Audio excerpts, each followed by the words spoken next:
pudiéramos nosotros creer, los que estamos en el siglo XXI, realmente que las profecías de Dios son completamente sin ninguna equivocación y se cumplen al 100%. Dice Isaías 44, versículos 6 al 8, escrita hace 2700 años, o sea, 700 años antes de que Jesucristo viniera al mundo. Y dice así, Isaías 44, del 6 al 8. Así dice Jehová, Rey de Israel, y su Redentor, Jehová de los ejércitos. Yo soy el primero, y yo soy el postrero, y fuera de mí no hay Dios. Aquí el profeta Isaías está hablándonos acerca de la eternidad de Dios y del principio y el final con el cual encontramos nosotros en la Biblia declarado todos los acontecimientos desde la creación del universo hasta el final de la historia humana.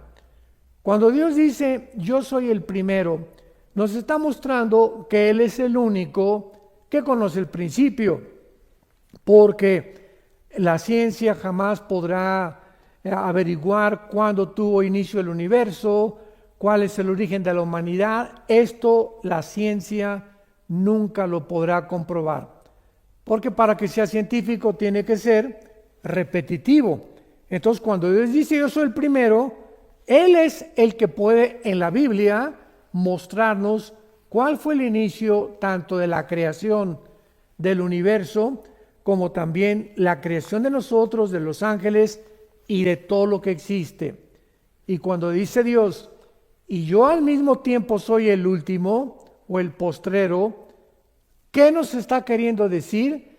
Que si Él es el primero y Él es el último, nosotros nos encontramos en medio. O sea, porque todavía no llegamos al final. Entonces, si nosotros estamos en medio y Él es el final y Él nos ha dicho a través de la historia de qué forma todos los eventos se han venido cumpliendo, tenemos la absoluta confianza de que podemos nosotros también saber que el final será como Dios lo profetizó en las Sagradas Escrituras y como Jesucristo y sus apóstoles lo profetizaron también. Pero el profeta Isaías continúa diciendo en el versículo 7, ¿quién proclamará lo venidero, lo declarará y lo pondrá en orden, delante de mí, como yo hago desde que establecí el pueblo antiguo? Anúncienle lo que viene y lo que está por venir. Aquí Dios está lanzando un interrogatorio, un cuestionamiento. Podría yo decirle que es como un desafío, como un reto. Y está preguntándoles a todos los falsos profetas que han surgido a través de la historia, ¿quién puede realmente proclamar el futuro con la exactitud del 100% de las profecías cumplidas como las que están en la Biblia? ¿Quién? Nadie en la historia. Que las profecías de Nostradamus y las profecías de Mahoma, etcétera, etcétera, nos damos cuenta que las de Nostradamus se cumplieron en un 30-40% y las otras 60-70% fracasaron. El único que realmente puede conocer el futuro es Dios. De ahí esta interrogante, y continúa diciendo, ¿quién podrá proclamar lo venidero, lo declarará y lo pondrá en orden delante de mí, como hago yo desde que establecí el pueblo antiguo? ¿Qué quiere Dios decirnos con esta pregunta? Si venimos a la Biblia, encontramos que desde el principio de la Biblia, Dios nos muestra el origen de que a lo cual la mayor parte de los psicólogos, historiadores, filósofos, etcétera, etcétera, han tratado de explicar el problema humano. Por ejemplo, William Shakespeare, el famoso dramaturgo inglés, dijo que el problema humano era un defecto trágico. Carlos Marx postuló su famosa teoría de clases o lucha de clases, que si la clase del proletariado derriba a la clase burguesa, la sociedad va a vivir en paz, y es el problema por el cual el ser humano tiene tanta maldad. Sigmund Freud, el médico vienés, también se atrevió a decir, no, el problema del ser humano es realmente el medio ambiente y la sexualidad desde la infancia. Todos estos escritores, famosos psicólogos, dramaturgos, han tratado de explicar por qué el ser humano se comporta de una forma autodestructiva. ¿Por qué el ser humano hace lo que hace cuando está atentando contra su propia salud, su propia familia y contra su propio medio ambiente? Bueno, desde el principio Dios en la Biblia nos los muestra. La razón se llama el pecado. El pecado es como un virus que entró a la humanidad y nos contagió a todos. Y es la razón de los huracanes, de los COVID, de las pandemias, de los terremotos, de los tsunamis, de los cánceres, de las enfermedades y de todas las miserias que el ser humano ha atravesado a través de todos estos últimos casi 6,000 años de historia. Así que cuando dice Dios, ¿quién podrá en orden de mí todo lo que yo hago? El orden de la Biblia es asombroso, es sobrenatural, porque de ahí en adelante vemos que Dios llama a Abraham y le da la profecía, en ti serán benditas todas las naciones, y vemos la semilla de Abraham genéticamente a través de todo el Antiguo Testamento, cómo llega hasta el nacimiento del Mesías prometido, Jesucristo. Y de ahí en adelante pues vemos todo en el Antiguo Testamento también, que encontramos el orden de todos los imperios en el libro de Daniel. Daniel profetiza hace 2600 años que después de Babilonia vendría otro imperio, tal como la historia lo corrobora, que fueron los medos persas. Vendría un tercer imperio, que serían después de los persas, los griegos, y un cuarto imperio que serían los romanos. Así que el orden de la historia está en la Biblia. Y profetiza la Biblia, aunque lo vamos a ver más adelante, de qué forma acabará el mundo política, religiosa, económicamente. Así que esto es maravilloso. Cuando venimos a la Biblia nos damos cuenta que estamos sobre un fundamento seguro, sobre algo que tiene bases no solamente bíblicas y teológicas, sino filosóficas, históricas, paleontológicas, genéticas, químicas, matemáticas y de la disciplina académica que podamos mencionar. Vamos pues a continuación y ver que nuestra expectación no debe ser de temor ante todo lo que está pasando en el mundo, porque los cristianos no estamos esperando un final, sino que estamos esperando un nuevo comienzo de la historia. O sea, no hay tal cosa como el final de la humanidad, porque cuando termine la humanidad y la muerte, vamos a ver que después nosotros vamos a entrar al reino milenial que Jesucristo profetizó, conocido como el milenio o el reino mesiánico.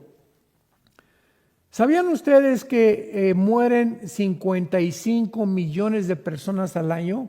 55 millones de personas mueren al año, de diferentes causas, de diferentes enfermedades, porque la muerte es un juicio de Dios, ya que Dios le dijo a Adán el día que tú participes de este fruto, ciertamente morirás. Entonces la muerte es el resultado y el producto de un juicio divino. Una vez alguien me preguntó, ¿usted cree que el coronavirus famoso que está ahorita tan controvertido y debatido en el mundo es un juicio de Dios? La pregunta es sí, y podemos responder también que no.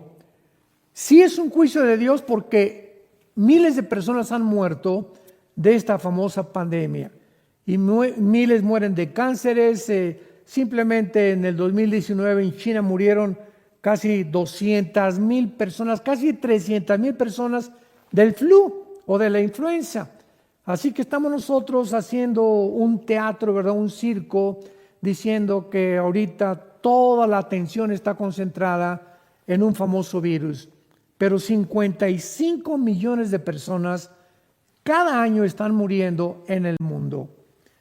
Y este fue el caso realmente de que nosotros podamos ver a dos ejemplos en el Nuevo Testamento del famoso Simeón y Ana, que estaban esperando no un final, sino un nuevo comienzo de la historia.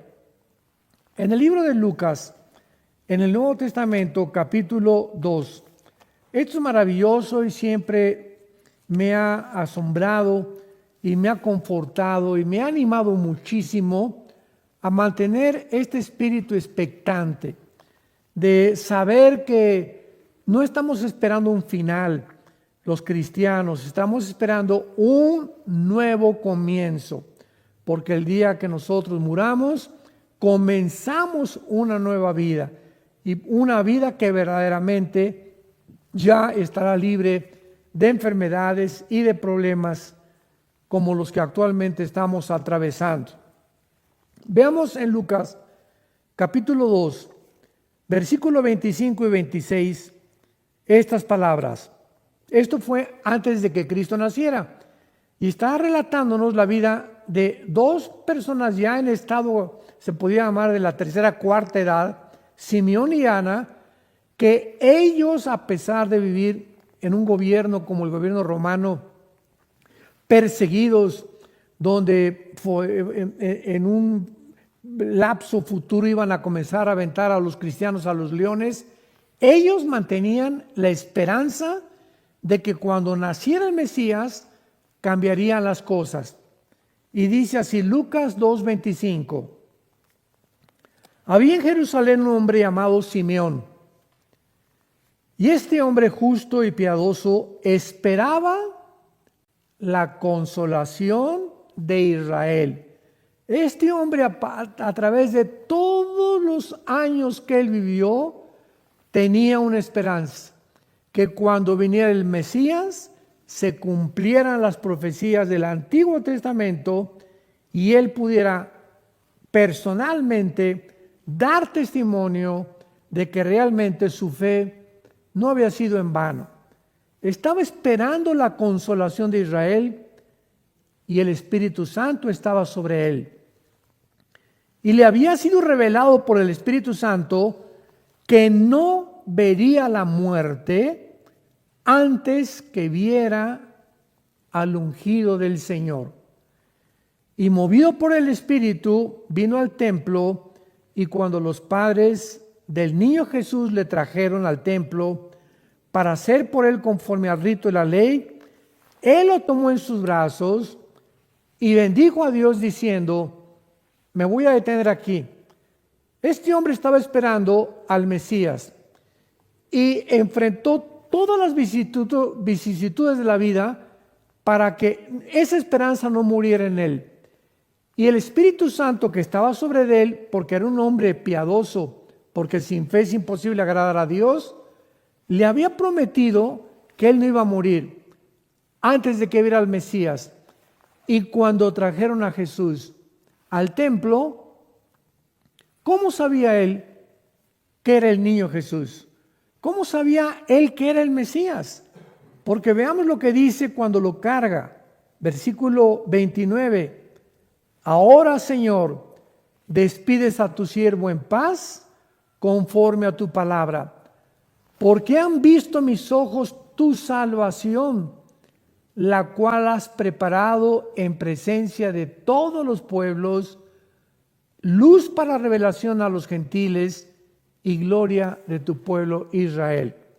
Vemos nosotros una de las primeras profecías de Simeón en la Biblia, con el niño Jesús cargándolo en sus brazos y anunciando que realmente Él era y que ahora podía morir en paz porque ya había visto que el Mesías prometido venía a este mundo.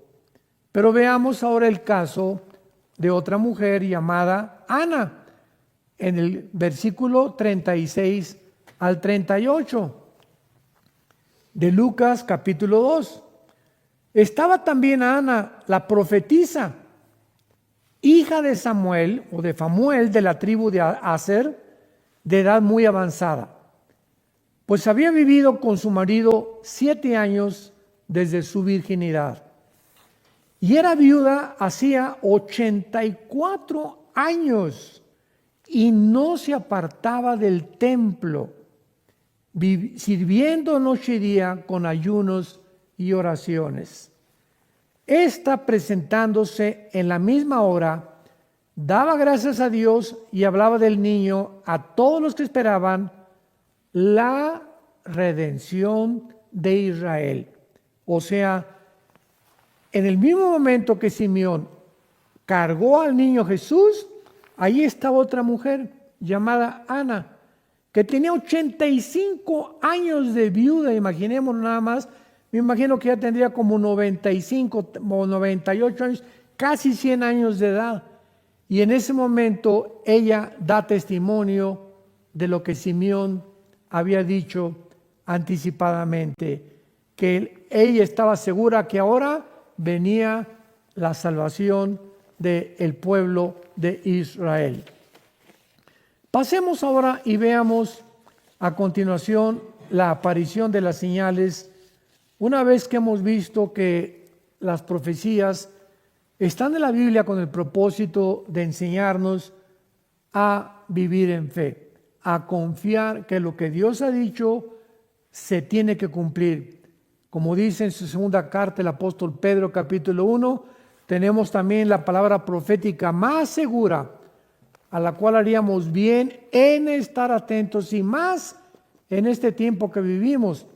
Porque si tú te separas de la Biblia y tú te haces a un lado y comienzas a enfriarte, comienza a entrar la angustia, el temor, las dudas, la depresión, el estrés, porque separados de mí, separados de la Biblia, nada podemos hacer.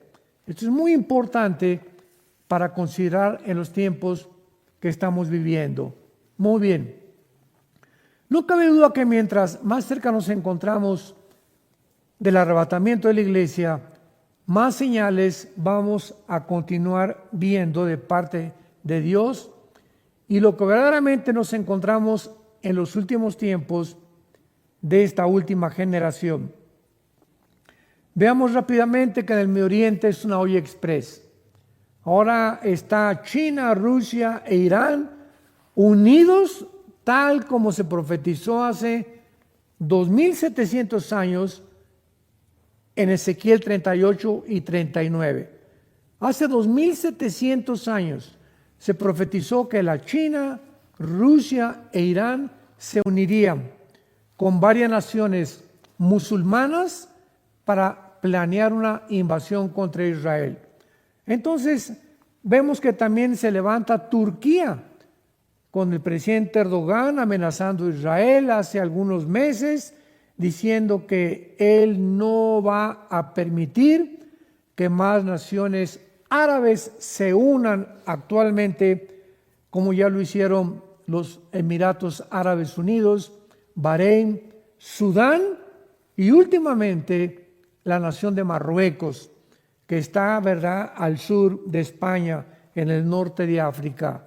Estas 4 naciones árabes que ya forman parte de la nación de un tratado diplomático con la nación de Israel, juntamente con Jordania y con Egipto, son 6 naciones árabes, que esto es inconcebible, que ya están unidas con pactos diplomáticos de paz, como el pacto Abraham que hicieron hace poco estas naciones de Emiratos Árabes y de Bahrein con la nación de Israel. Esto es increíble, porque hace aproximadamente 74, 75 años que Israel se independizó y se convirtió en una nación soberana, libre. Jamás había en la historia, o jamás se había concebido que pudieran naciones árabes comenzar a unirse a Israel en pactos de paz. Entonces, estamos realmente en un mundo donde las profecías están convergiendo rápidamente. Europa, ¿qué podemos decir de Europa? 1957 se firmó el famoso Tratado de Roma para que ya pudiera Europa considerar que se eliminaran las fronteras, los aranceles, que pudieran realmente eliminar también los impuestos y que pudieran tener un solo ejército, una sola moneda, un solo gobierno. Y poco a poco, hasta el siglo XXI que nos encontramos, se han reunido casi 29 naciones. Inglaterra se acaba de separar con el famoso Brexit de Europa porque quiere mantener la libra esterlina, su nacionalidad, su independencia. No quieren seguirle pagando impuestos a la Comunidad Europea o a la Unión Europea. Y Europa se está hundiendo económicamente. Actualmente sobreviven nada más Alemania y Francia. Y Francia también, ¿verdad? Con grandes trabajos, agarrada de Alemania para no hundirse. Vemos el hundimiento de España, de Portugal, de Italia y de Grecia, donde estas 4 naciones ya ni el Fondo Monetario Internacional ni el Banco Mundial ya pueden sostenerles ni ayudarles a poder levantarse. Y le agregamos el famoso coronavirus. Pues ahora con el coronavirus, pues ya un confinamiento en España que ha llegado a un totalitarismo dictatorial, con unas arbitrariedades que están viendo ya casi en todas las naciones del mundo. Ahora vemos nosotros que las personas de edad, porque Europa es un continente de personas de la tercera, cuarta edad. La mayor parte de los europeos ya no quieren tener hijos. Entonces es un continente viejo.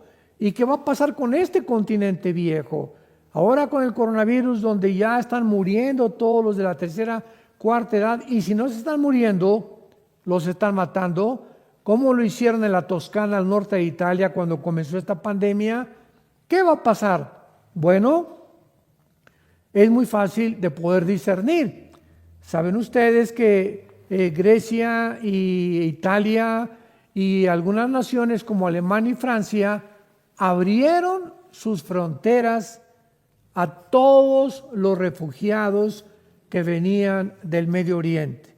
Todos los refugiados de Siria, de Irak, han entrado por Grecia, han entrado por Italia, han comenzado a entrar a todas las naciones. Simplemente hay más de 40, 50 mil refugiados en cada una de estas naciones que acabamos de mencionar. ¿Y qué va a suceder?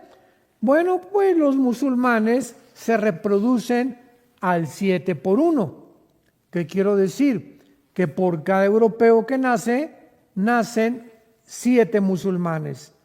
Con esto podemos nosotros deducir que en 8 años, para el año 2027-2028, Europa será un continente musulmán, controlado por los musulmanes y por la ley de los musulmanes, y vamos a ver que las profecías bíblicas se van a cumplir, porque tal vez el anticristo tendrá raíces musulmanas, ya que provendrá de alguna nación o de Siria o de Irak, del Medio Oriente.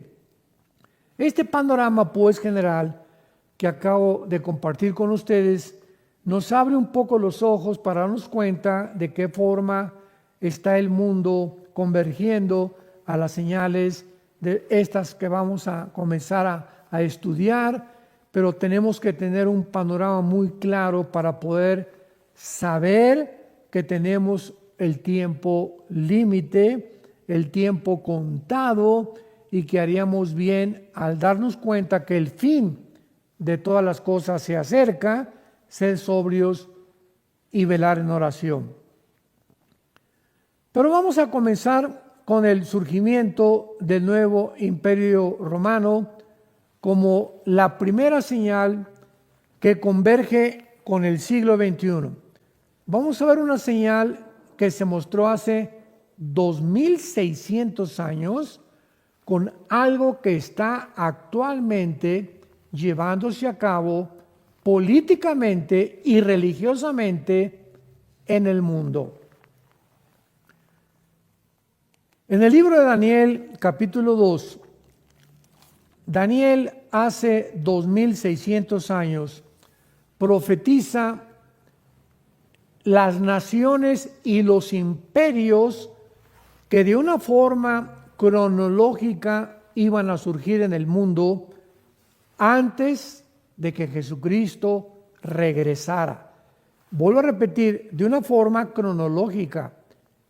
Nos acordamos de la profecía de Isaías 44, que dice Dios: ¿quién pondrá en orden las cosas de la historia como lo hago yo desde que establecí el pueblo antiguo? Pues vamos a ver que Daniel nos complementa y nos demuestra que Dios es el Dios de la historia, el Dios del tiempo, el Dios de la Biblia. En el capítulo 2 del libro de Daniel, Daniel revela el sueño al rey Nabucodonosor. Y el rey Nabucodonosor había tenido un sueño de una gran estatua que estaba formada por la cabeza de oro, los brazos y el pecho de plata, el vientre de bronce, las piernas de hierro y los pies mezclados de hierro con barro. El rey Nabucodonosor no pudo interpretar este sueño. Estaba perturbadísimo. ¿Qué quería este sueño decir? Y le habló a los astrólogos, le habló a los magos, nadie pudo revelarle el sueño. Daniel se puso a orar, capítulo 2 de Daniel, y el Dios de la Biblia le revela a Daniel la revelación y le explica las siguientes palabras. La cabeza de oro es el imperio babilónico, donde Daniel se encontraba en ese momento sirviendo. El brazo y el pecho de plata es el reino de los medos y los persas, que vinieron exactamente después de el imperio babilónico. El vientre de bronce, le dice el ángel a Daniel, es el imperio que sigue, que de acuerdo a la historia fueron los medos y los persas. Y el cuarto imperio, que tenía las piernas de hierro, es el imperio romano, tal como la historia lo confirma y lo corrobora. En ese mismo orden aparecieron los últimos imperios de la antigüedad. Sin embargo, los pies de la estatua estaban mezclados de hierro con barro. Y en ese momento Dios le dice a Daniel y le revela que estos 10 dedos de la estatua del sueño que tuvo Nabucodonosor, escuchemos con mucha atención lo siguiente, revelan el último gobierno que aparecerá antes de que Jesucristo regrese. Pongamos atención, estos 10 dedos de la estatua es la revelación final de que antes de que Cristo venga se formarán 10 naciones. Los 10 dedos representan 10 gobiernos, que en el capítulo 7 representan 10 cuernos, y en el capítulo 17 del libro Apocalipsis, el Espíritu Santo revela y explica que los 10 cuernos son los 10 naciones que el anticristo comenzará a gobernar y a través de las cuales gobernará la mayor parte del mundo entero. Pero veamos con detalle esta profecía en Daniel 2, versículo 42 en adelante. Y por ser los dedos de los pies en parte de hierro y en parte de barro cocido, el reino será en parte fuerte y en parte frágil. Así como viste el hierro mezclado con barro, se mezclarán por medio de alianzas humanas, pero no se unirán el uno con el otro, como el hierro no se mezcla con el barro. Y en los días de estos reyes, pongamos mucha atención, en los días de estos reyes, el Dios del cielo levantará un reino que no será jamás destruido. En los días cuando se formen estas 10 naciones, estos 10 gobiernos, en esos días es cuando Cristo regresará al mundo. Y dice a continuación, un reino que no será destruido, ni será el reino dejado a otro pueblo. Desmenuzará y consumirá a todos estos reinos, pero él permanecerá para siempre. Y de la manera que viste que del monte fue cortada una piedra, no con mano, la cual desmenuzó el hierro, el bronce, el barro y la plata y el oro, el gran Dios ha mostrado al rey lo que ha de acontecer en lo porvenir. Esta profecía está relacionada con el futuro de la humanidad, con los últimos tiempos, que somos los tiempos que nosotros estamos viviendo. Dios te ha revelado lo que ha de acontecer en lo porvenir, y el sueño es verdadero y fiel su interpretación. Actualmente, para entrar en materia, el mundo se dirige a lo que se conoce como el globalismo. La globalización es otra cosa, son dos términos completamente diferentes.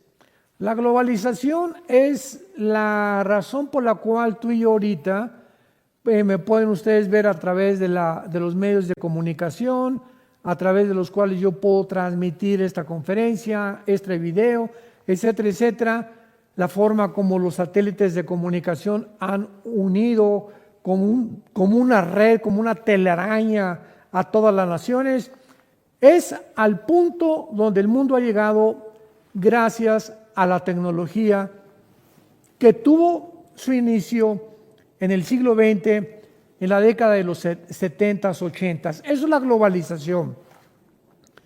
El globalismo es otra cosa. El globalismo es una agenda que está manejada por un grupo de multimillonarios, una élite que la forman los del club de Bilderberg, que algún día vamos a hablar de eso. Están detrás de esto un multimillonario llamado George Soros, David Rockefeller, Bill Gates, etcétera, etcétera. Y este grupo, esta élite, tienen como propósito principal quitar las fronteras del mundo, que ya se abran las fronteras a todo el mundo, que el mundo pueda llegar a ser gobernado por varias naciones. La Biblia dice que serán 10 naciones las que van a gobernar finalmente el mundo entero, que ya no haya leyes morales, que se permita el huracán que viene y el tsunami de inmoralidad, de la ideología de género, matrimonios gays, el movimiento LGTB, etcétera, etcétera. Este movimiento globalista tiene como propósito principal desbancar la familia cristiana, hacer a un lado y redefinir la familia y el matrimonio que tiene su fundamento en la Biblia y durante por 6,000 años ha sido entre un hombre, una mujer y los niños. Entonces, esta agenda global le interesa desbancar las religiones, los valores morales, para que finalmente sea el Estado el que pueda controlar a los seres humanos. Y de esta forma, ¿verdad? Mientras más pobreza, cuando nuestra lealtad ya no es a Dios, ni tampoco a Jesucristo, entonces el Estado quiere que la lealtad sea al Estado. Y la religión impide que nosotros tengamos una lealtad total al Estado. Por eso es que tienen que eliminar de alguna forma nuestra lealtad a Dios y acabar con todo aquello que represente a Dios. Esto es interesante porque la Biblia así lo profetizó, que así terminaría el mundo, donde dice en la segunda carta a los Tesalonicenses, capítulo 2, el apóstol Pablo, que el anticristo se hará Dios, se adjudicará el título de Dios, donde nadie más que Él gobernará y donde Él será el que controlará finalmente. Él resurgirá a Europa, Él traerá soluciones para el medio ambiente, para la pobreza, para los virus. Va a ser un genio, va a ser un hombre dotado de poderes extraordinarios, sobrenaturales, que vendrán del propio Satanás. En esta primera carta a los tesalonicenses, Pablo está muy preocupado por esta iglesia y su preocupación aumentó con la segunda carta que les mandó a la iglesia de Tesalónica. Y una de las preocupaciones de Pablo era que los cristianos en aquel tiempo no estaban seguros qué sucedía al morir.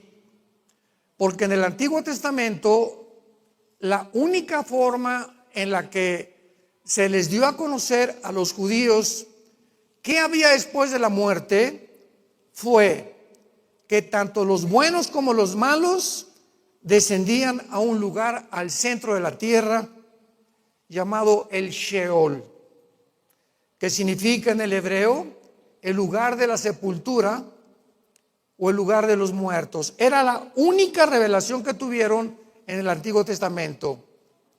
Jesucristo entra en escena y desde luego que comienza a abrir más el entendimiento a los discípulos y nos revela que ese lugar, el Sheol, estaba en el centro de la tierra dividido en dos lugares. En un lado estaban todos los espíritus de los justos y del otro lado el Gehenna, que en el griego es el infierno, pero que había una división o una cima para que los que estaban en el infierno no pasaran del lado del paraíso o del seno de Abraham, y mucho menos, ¿verdad? Me imagino que nadie tuvo ganas de los que estaban en el paraíso para pasarse al otro lado. Entonces Cristo muere en la cruz y le dice al ladrón: hoy estarás conmigo, ¿en dónde? En el paraíso que estaba en el centro de la tierra, todavía no en el cielo. Entonces Jesucristo, dice la Biblia, 1 Pedro 3, Efesios capítulo 4, baja al centro de la tierra a sacar a los que estaban del lado del paraíso o del lado de Abraham y se los lleva en su resurrección al cielo. Y desde la muerte de Cristo hasta nuestros días, ausentes del cuerpo, presentes en el Señor. Si tú te mueres hoy en la noche, ya no descendemos al centro de la tierra, al paraíso. Abrimos los ojos en el momento de morir, vamos a morir en paz si tienes a Cristo en tu vida, e inmediatamente los vuelves a abrir y lo vamos a ver a Él. Y nos vamos con Él al cielo, directamente. escoltados por los ángeles de Dios. Si tú mueres hoy en la noche sin Cristo, el infierno continúa estando en el centro de la tierra. Entonces, si tú mueres sin Cristo, desciendes al centro de la tierra, esperas 1000 años que van a pasar del milenio para resucitar. Apocalipsis 20 del 12 al 15, en el juicio del gran trono blanco. En este juicio vas a ser juzgado. Dios te demostrará por qué tienes tu destino en el infierno. Una vez una viejita me dijo: ay, hermano, Dios es tan bueno y tan misericordioso, yo no creo que pueda mandar a nadie al infierno. Yo le contesté: amén, amén, amén, doña Chole. Dios nunca manda a nadie al infierno, ellos se van solitos. Porque de tal manera amó Dios al mundo que nos dio a su Hijo unigénito, para que cualquiera de ustedes que crea en Él no se pierda, mas tenga la vida eterna. Así que Dios no te va a mandar al infierno, nos da una responsabilidad moral que se llama el libre albedrío en esta única vida que tenemos, para que tú y yo escojamos la bendición o la maldición. Y de acuerdo a la decisión, nosotros vamos a determinar el futuro eterno donde lo vamos a pasar. Muy bien. Entonces vamos a ver aquí en el capítulo 4 de esta carta a los tesalonicenses, en el versículo 13 en adelante, la explicación del apóstol Pablo de la otra vida y también del arrebatamiento de la iglesia. Dice así: tampoco queremos, hermanos, que ignoren acerca de los que duermen. La palabra dormir en el Nuevo Testamento implica a los que han muerto. ¿Por qué se le llama dormir?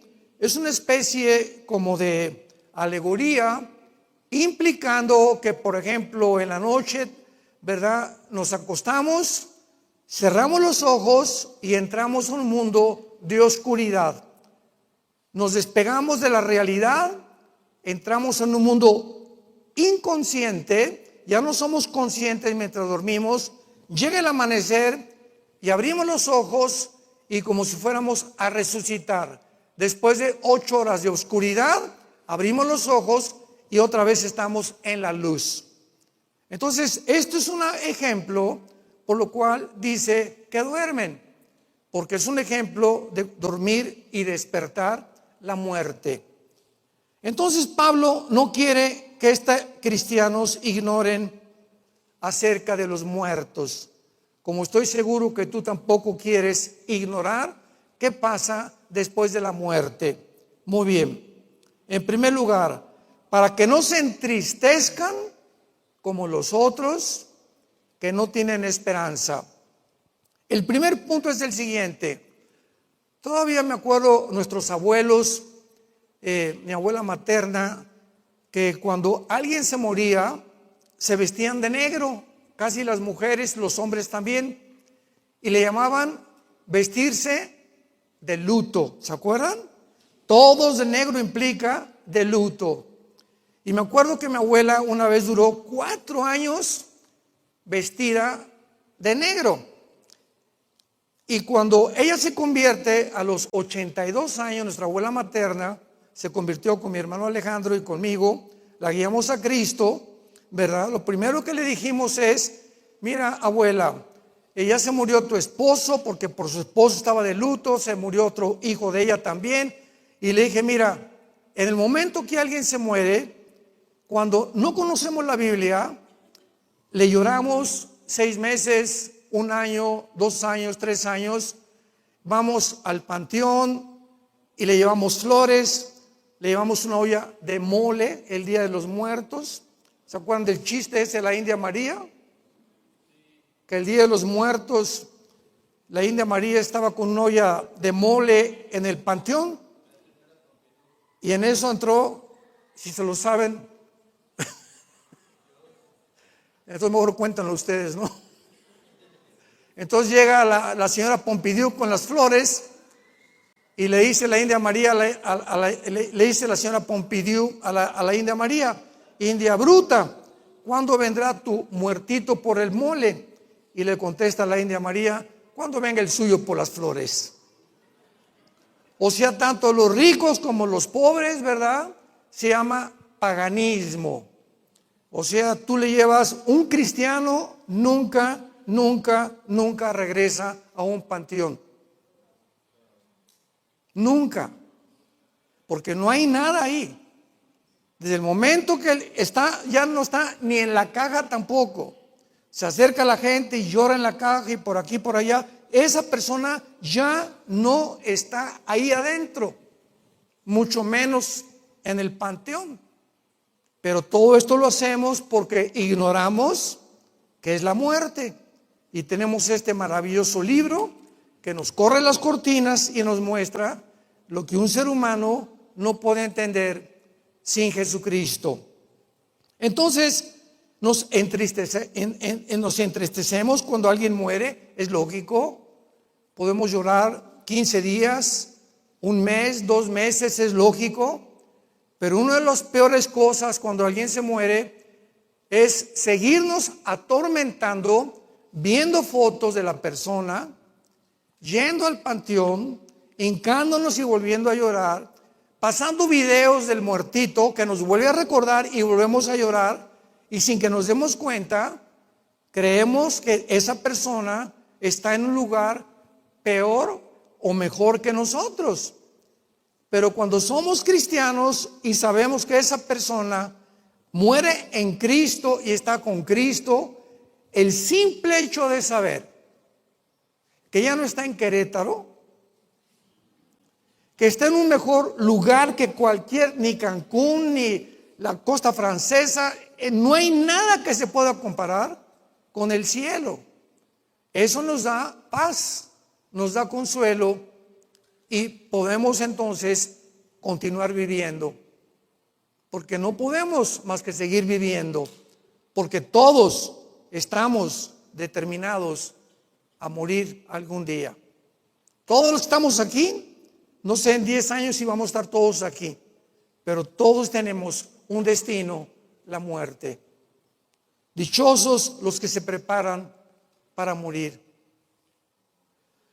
Y dice Pablo en el versículo 14, porque si creemos, vean el sí condicional. Ojalá que todos hayan traído su Biblia, Los que no trajeron su Biblia, siéntense con un cristiano. Porque si creemos, ¿crees? Si lo creemos, que Jesús murió y resucitó, así también traerá Dios con él. Traerá Dios desde el cielo con Jesús a los que durmieron en él. O sea, el arrebatamiento de la iglesia o el rapto de la iglesia, ¿quiénes se van a ir con Jesús? Desde los muertos de Pentecostés hasta nuestros días. Los que dormimos o los que estamos en Cristo. Pentecostés fue el tiempo cuando el Espíritu Santo bajó y nos bautizó. El Espíritu Santo nos amalgamó, nos unió al cuerpo de Cristo. Eso fue Pentecostés.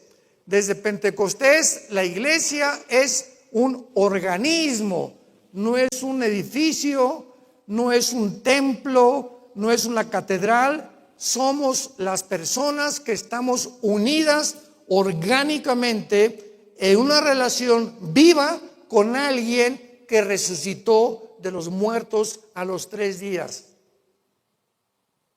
Ese es el cristianismo. Somos personas que fuimos unidas a Cristo. En el Antiguo Testamento la iglesia no existía. El Espíritu Santo en el Antiguo Testamento bajaba sobre Sansón y Sansón tenía fuerzas sobrenaturales y agarraba y le abría como un borrego a un león las mandíbulas, agarraba una tabla y mataba más de 10,000, 20,000 filisteos. Se iba el Espíritu Santo y Sansón era como tú y como yo. David comenzaba a escribir el Salmo 22. Dios mío, ¿por qué me has desamparado? Horadaron mis manos y mis pies. 1000 años antes, David, bajo la influencia del Espíritu Santo, estaba escribiendo lo que 1000 años después le pasó a Cristo en una cruz. Describió con detalles la muerte de Cristo. Se iba el Espíritu Santo y David no sabía ni escribir una carta a su esposa. Pero en el Nuevo Testamento, ahora el Espíritu Santo nos ha amalgamado, nos ha sellado, ahora le pertenecemos y el Espíritu Santo nunca se va a salir de nosotros hasta el día de nuestra resurrección. Efesios capítulo 1. Somos sellados hasta el día de la resurrección. Ahora, le podemos causar dolor al Espíritu Santo cuando pecamos. Efesios 5, no le causen dolor, pero el Espíritu Santo ya no se sale de nosotros. Ya estamos marcados como la propiedad de Dios. Le pertenecemos a Dios ahora. Y como tales, tenemos que ser santos en toda nuestra manera de vivir. No quiero que se entristezcan como los otros que no tienen esperanza. Versículo 15, por lo cual os decimos en palabra del Señor. Pongan atención, de aquí en adelante viene la explicación del rapto de la iglesia. Muy bien.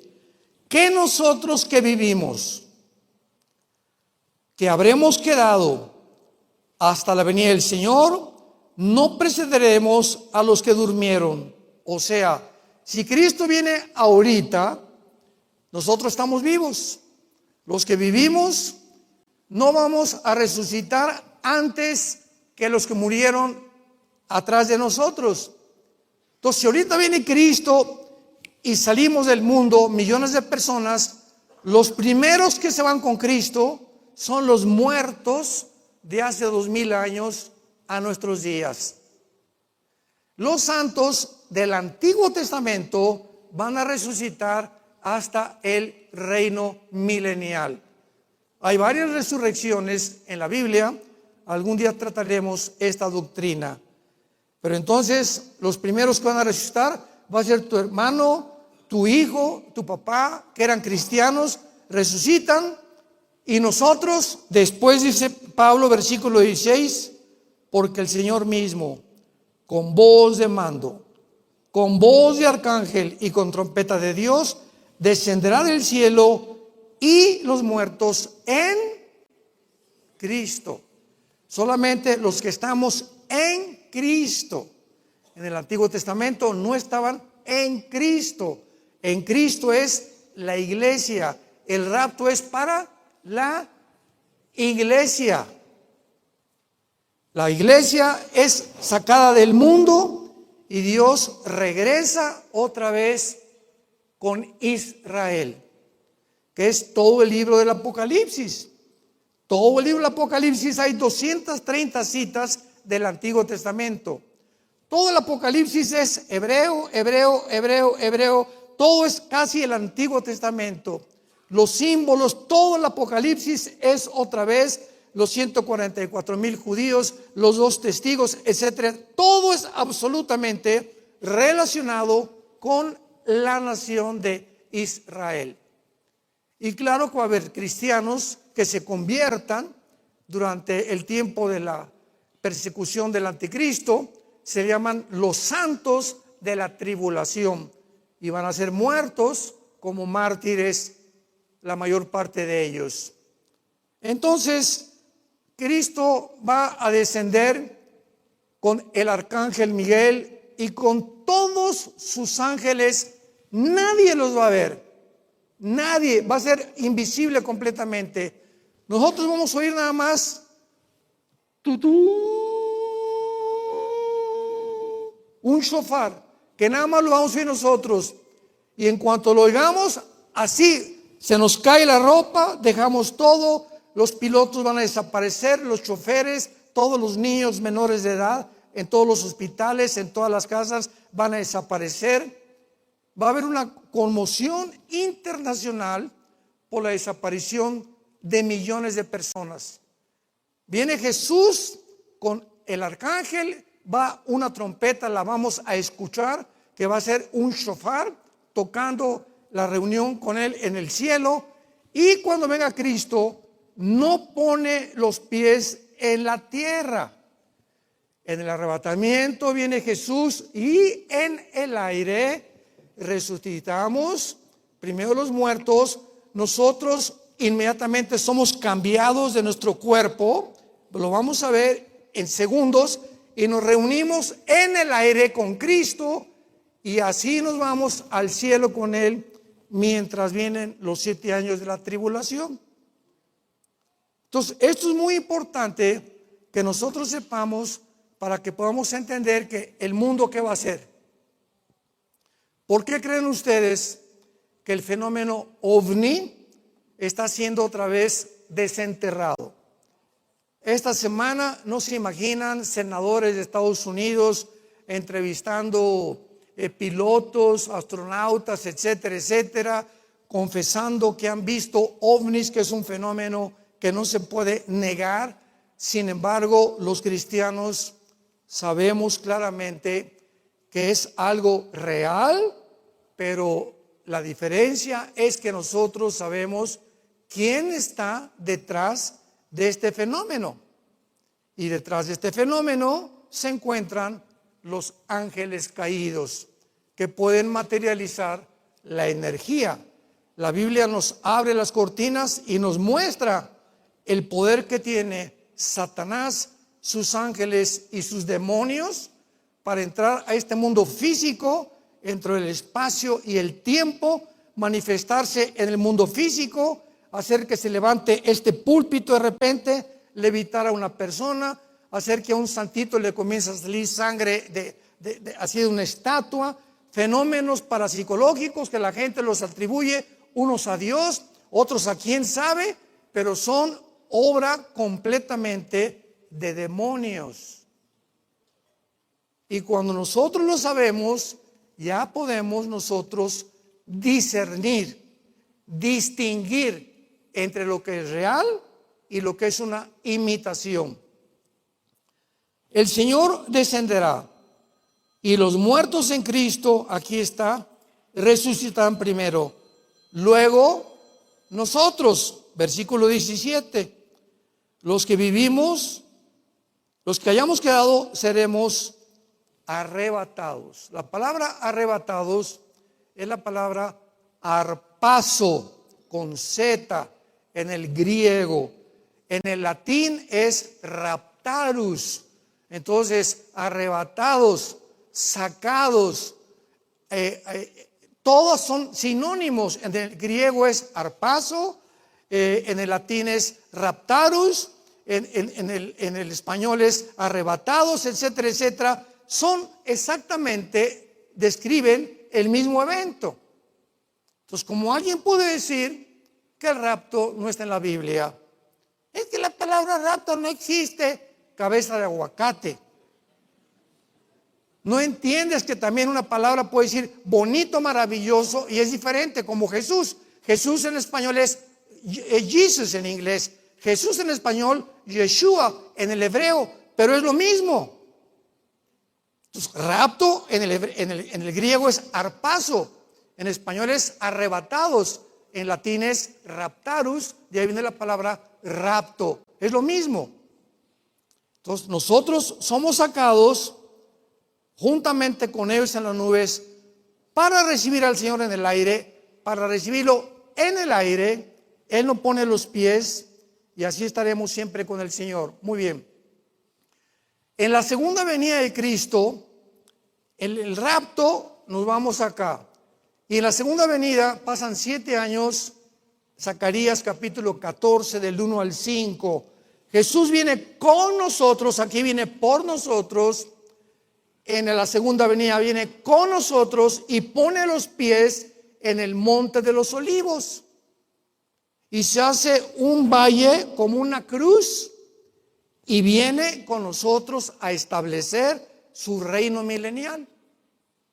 Entonces hay una grande diferencia entre el arrebatamiento y la segunda venida, pero la confirmación más grande la encontramos en la primera carta a los Corintios, capítulo 15, versículo 51 y 52. Dice así, escuchen esto con mucho cuidado. He aquí os digo un misterio. No todos dormiremos, pero todos seremos transformados. Un misterio en el Nuevo Testamento, la iglesia, Efesios 3, es un misterio, el misterio de Cristo, el misterio del matrimonio, el misterio del rapto. La palabra misterio, musterión, en el original griego, en todo el Nuevo Testamento, que encuentra la palabra misterio, significa algo o una verdad que en el Antiguo Testamento no estaba revelada. Era un secreto que hasta que vino el Espíritu Santo comenzó Dios a revelarnos. En el Antiguo Testamento no estaba revelado a dónde iban los muertos, ya lo vimos más que al Sheol. Ya sabemos ahora con más detalles qué pasa después de la vida, después de la muerte, etcétera, etcétera. Ya sabemos ahora el tribunal de Cristo, sabemos claramente más cosas del milenio, etcétera, etcétera. En la segunda venida Cristo viene y pone los pies con nosotros, Apocalipsis 19, Joel capítulo 3, Zacarías capítulo 12, Zacarías capítulo 14, Zacarías capítulo 14. Todos estos pasajes nos enseñan que Jesús baja del cielo con nosotros a establecer su reino mesiánico, su reino milenial. Ahora bien, el rapto de la iglesia es un misterio o una verdad que no se le reveló a Pedro ni a Judas, no el Iscariote, sino el otro medio hermano de Jesús, ni a Santiago, ni a Lucas. A nadie se le reveló más que al apóstol Pablo. A nadie se le reveló el misterio de la iglesia que estaba escondido en el Antiguo Testamento más que al apóstol Pablo.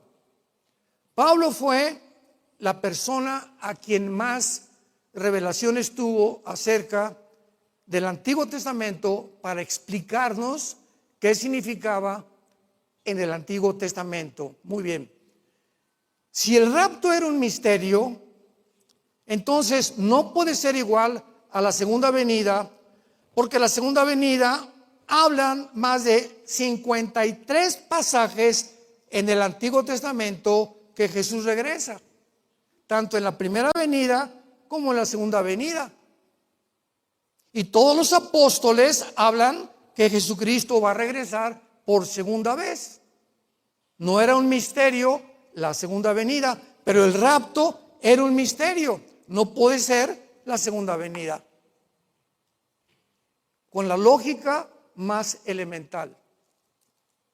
Entonces, podemos ver claramente que cuando es un misterio, se le revela a Pablo. ¿Qué misterio se le reveló a Pablo? Que no todos vamos a morir. Este es el misterio del rapto. Que en el Antiguo Testamento no lo sabían. Que iba a haber una generación en el futuro que no íbamos a gustar la muerte. Que de repente, si viene hoy en la noche Jesús o mañana, salimos del mundo y nunca supimos lo que es atravesar el túnel de la muerte. Que no todos dormiremos. Este es el misterio, pero todos seremos transformados. En un momento, en un pestañeo, o sea, en un abrir y cerrar de ojos, a la final trompeta, porque se tocará la trompeta y los muertos serán resucitados incorruptibles y nosotros seremos transformados. Esta trompeta no es la trompeta del Apocalipsis, porque las trompetas del Apocalipsis son de juicio. Y esta trompeta es la que se suena para llamarnos a reunirnos con Cristo en el aire. Así que no puede ser la trompeta de Apocalipsis 15 o la final séptima trompeta. Muy bien. Ahora, muchos de ustedes se preguntarán, ¿con qué cuerpo resucitaremos? ¿Me pareceré a Rambo? ¿O las mujeres nos pareceremos a Madonna? ¿Cómo seremos? ¿Cómo serán los niños? Etcétera, etcétera. La Biblia nos muestra claramente algo que es importante. ¿De qué estamos compuestos? Si Sigmund Freud, el psicólogo vienés, le hubiera hecho caso a su mamá, que comenzó a decirle que leyera la Biblia, pero él se envaneció. No, yo voy a encontrar que la mente es el problema, la psique, aquí está todo el problema del ser humano. Si él hubiera entrado a la Biblia, hubiera descubierto que el ser humano no es solamente cuerpo y psique, mente. La Biblia es el único libro en los billones de volúmenes de literatura que existen en el mundo, que nos dice que somos un cuerpo, un alma y un espíritu. Es el único libro que nos muestra que el ser humano está formado por tres elementos. El espíritu es la parte con la cual nos comunicamos con Dios, porque Dios es espíritu. Juan capítulo 4 versículo 24. A través del espíritu conocemos a Dios, a través del espíritu adoramos a Dios, a través del espíritu servimos a Dios. Muy bien.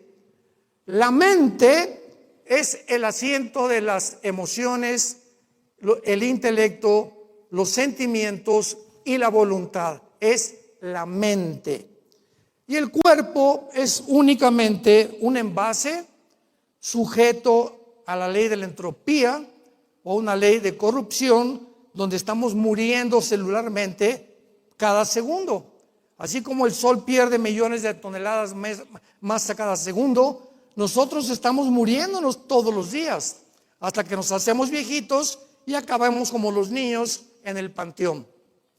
Entonces, somos espíritu, tenemos una mente, vivimos dentro de un cuerpo, pero somos espíritu.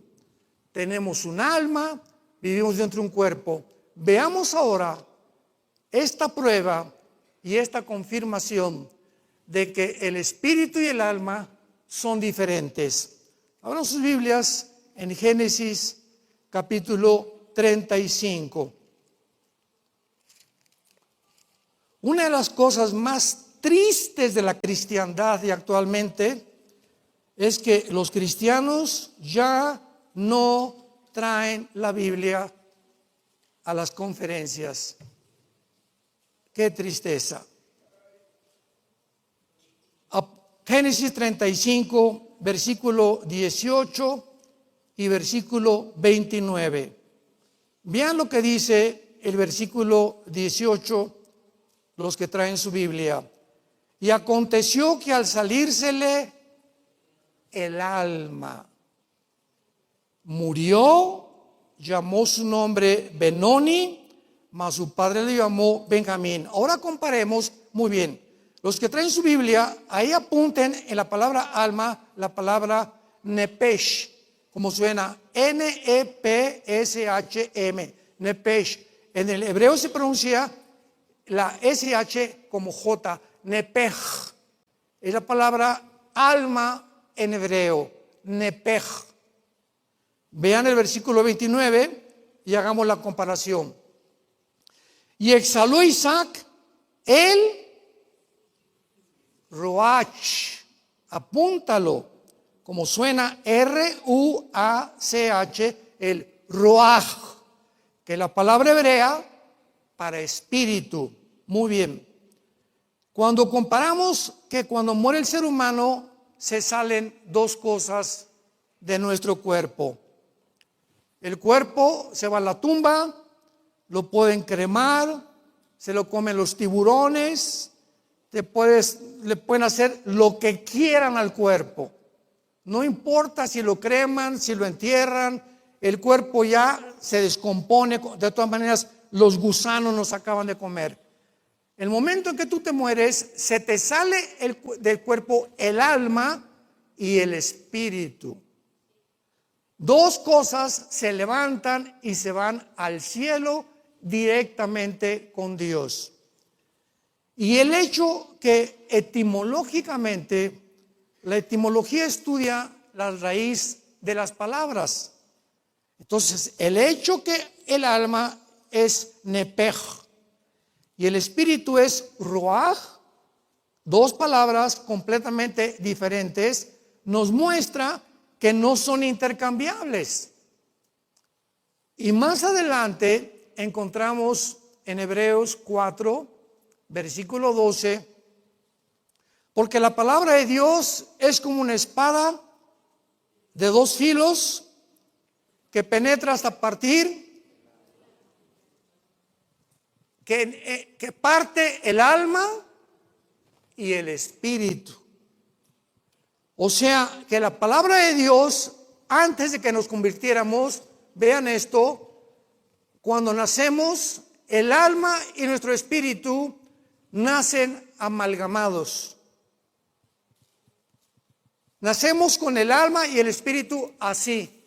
O sea, zona gris. No hay blanco ni es negro. No distinguimos realmente el bien del mal.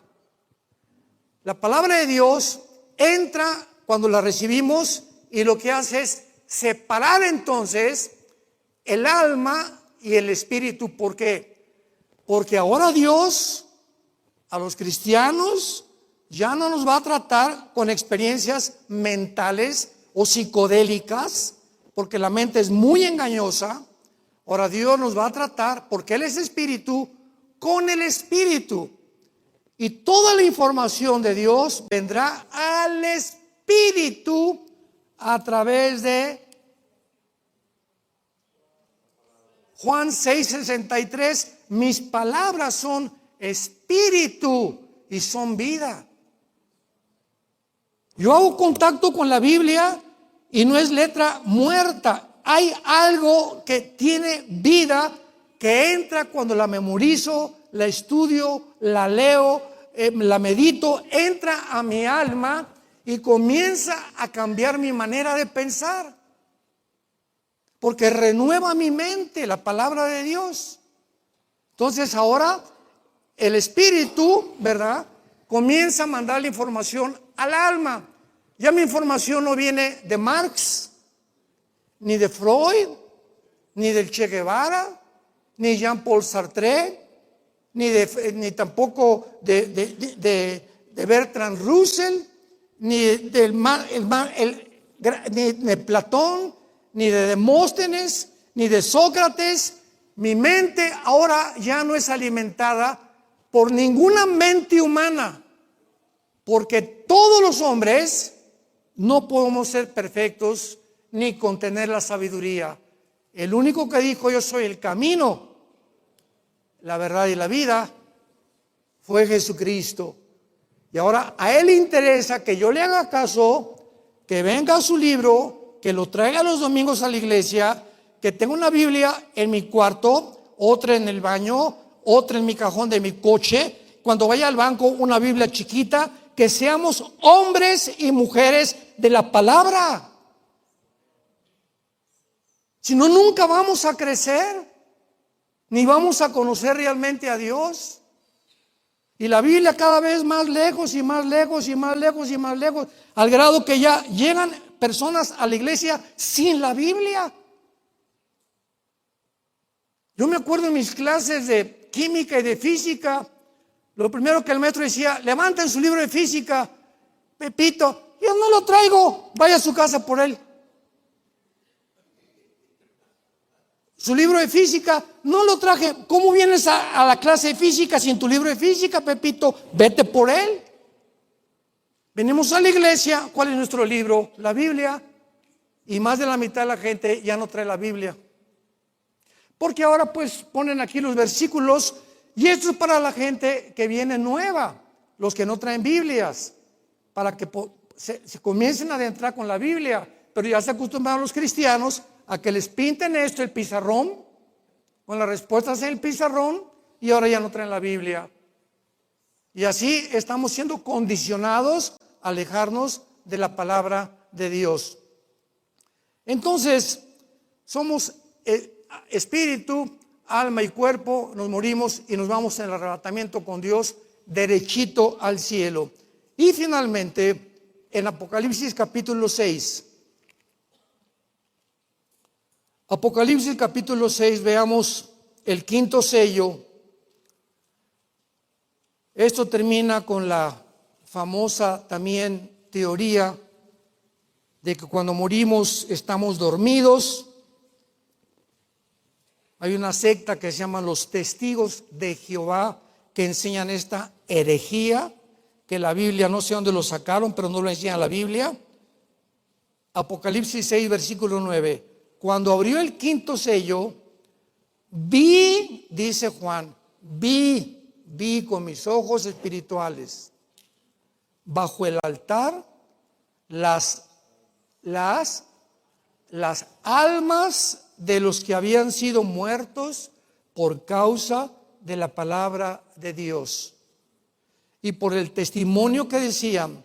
Juan vio en el cielo seres humanos, sus almas que habían muerto como mártires por la palabra de Dios. Y allá en el cielo clamaban, tenían cuerdas vocales.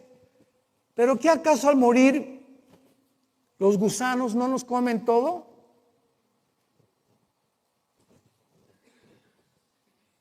¿No nos comen las cuerdas vocales los gusanos o nos las dejan? ¿Nos comen el cerebro también? ¿Y cómo en la otra vida seguimos pensando? Y seguimos hablando. Y seguimos oyendo. Ya desde aquí, Cristo dijo, tienen ojos pero no ven. Tienen oídos pero no oyen. Y tenemos una mente, dice 1 Corintios 2, la mente de Cristo. Y los cristianos, ahora que viven en la palabra, ven las cosas como Cristo las ve, oyen las cosas espirituales, leen las cosas espirituales, gustan la palabra de Dios, porque dentro de ellos los oídos y los ojos y la voz que hablamos, siempre hablamos para bendecir, nunca hablamos para maldecir ni hablar mal de nadie en la vida, porque ahora somos personas para bendecir a los demás. En la otra vida, esos oídos, esos ojos que estamos entrenando son los espirituales que mantendremos arriba en el cielo. Clamaban a gran voz, estaban hablando, pero no nada más eso. Vean lo que dice a continuación. Le decían a Dios: ¿hasta cuándo, Señor santo y verdadero, juzgas y venga nuestra sangre en los que moran en la tierra? Allá en el cielo estaban conscientes de vivir. Sabían lo que estaba pasando en la tierra. Tenían conciencia, no estaban fuera de la realidad. No eran espíritus como Gasparín. No andaba de aquí para allá y con una nube con una arpa y tocando una. No. Vamos a mantener la conciencia de lo que somos mientras estamos aquí en el cuerpo.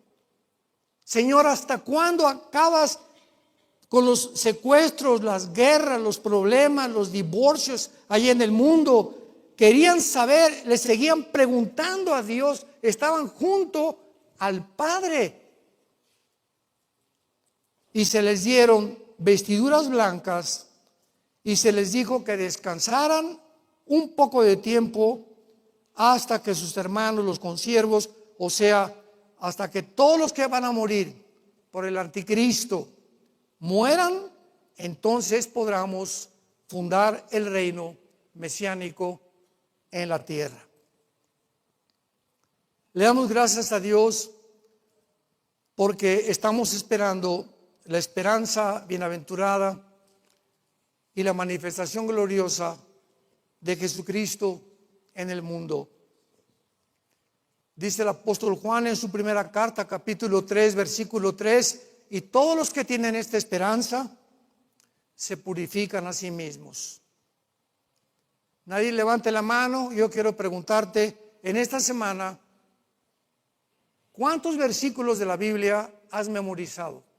Nadie levante la mano. ¿De perdida te sabe ya el Salmo 23 de memoria? ¿Ya de perdida? ¿O el Salmo 91 de memoria? Digo, no levanten la mano, no presuman. ¿O algún capítulo de la Biblia? Entonces, si no tenemos la Biblia y la guardamos y la memorizamos, ¿cómo podemos meditar y tener la palabra de Dios morando, habitando dentro de nosotros? La tenemos aquí y se nos sale. La oímos el domingo y se nos sale. Y estamos así, no la almacenamos, no la guardamos dentro de nuestra mente. Por eso nuestra mente no está renovada. Y por eso hay cristianos que tienen 5 años, 10 años en Cristo y siguen pensando igual que como antes eran cristianos. Pero vienen a la iglesia, aleluya y gloria a Dios, pero no han sido cambiados en su manera de pensar. No han cambiado su trato con su esposa, la siguen tratando igual. Otras mujeres siguen igual de rezongonas que como antes.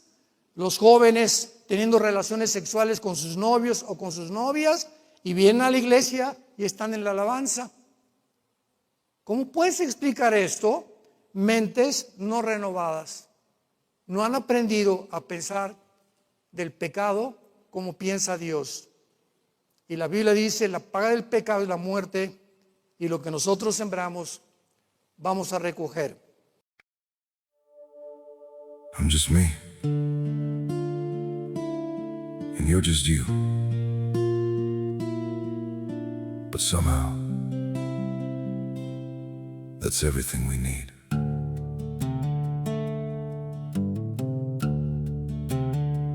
I don't have a perfect story, no shining crown to wear,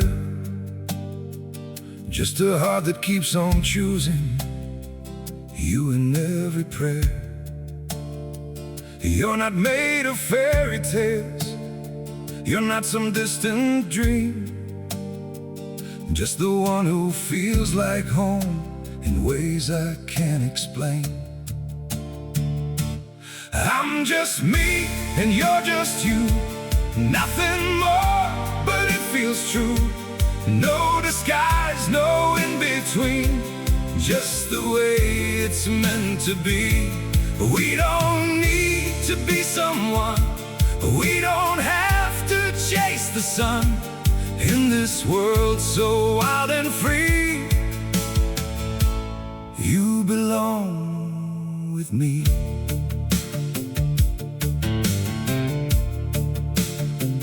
We're not written like a story people talk about for years, but in every quiet moment, you're the one I feel so near.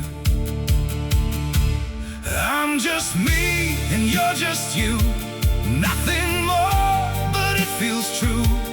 No disguise, no in between, just the way it's meant to be. We don't need to be someone, we don't have to chase the sun. In this world so wild and free, you belong with me. Maybe we're not perfect, maybe we don't shine, but if you stay beside me, then everything is right. I'm just me and you're just you, still somehow we make it through. Every road and every sea leads you back to me. We don't need the stars above, we already have enough. Simple hearts, one destiny. you're the one for me.